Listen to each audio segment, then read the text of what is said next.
सूरज रंग देगा आकाश के खून से अपने हाथ।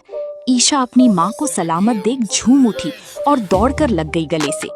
कहानी उस पल से शुरू होती है जब शादी के जोड़े में ईशा आकाश के सामने खड़ी होती है और आकाश ईशा के बाल पकड़कर सूरज से कहता है, अगर तुम बाहर नहीं आए तो इस माँ बेटी की चिता को आग लगाने का मौका भी अपने हाथ से खो दोगे।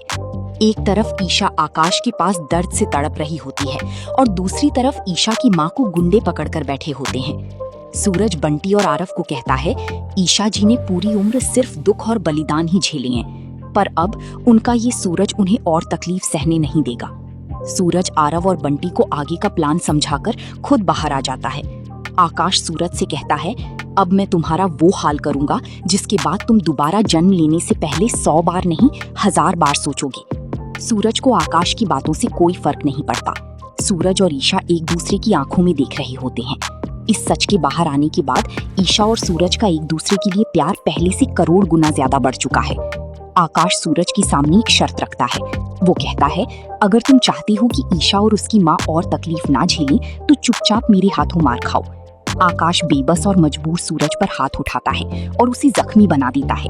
असल में सूरज ही अपने आप को सजा दे रहा है, ईशा पर विश्वास ना करने की सजा।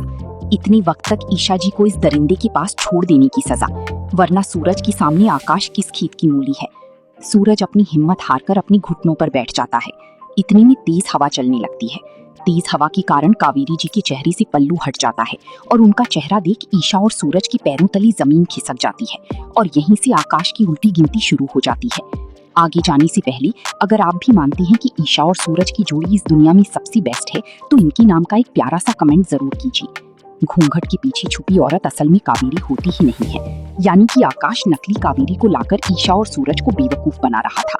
सूरज का गुस्सा 7वें नहीं 8वें आसमान तक पहुंच जाता है और वो आकाश पर झपट्टा मारकर उसे कॉलर से पकड़कर मुक्का मारने वाला होता है कि इतने में पीछे से ईशा की चीख सुनाई देती है। सूरज पीछे मुड़कर देखता है कि ईशा को आकाश की गुंडों ने दबोच लिया है। सूरज आकाश को छोड़ देता है और कावेरी जी को ढूंढने के लिए वहां से भाग जाता है। आकाश बड़ा खुश हो जाता है और ईशा से कहता है, अब तो तेरी मजनू ने भी तेरा साथ नहीं दिया, चुपचाप मेरे साथ मंडप में बैठ जाओ। ईशा मजबूरन मंडप की तरफ अपने कदम बढ़ाती है। इतने में एक और आवाज आती है, ईशा बेटा। ईशा ये आवाज पहचान लेती है और भागकर अपनी माँ को गले लगा लेती है।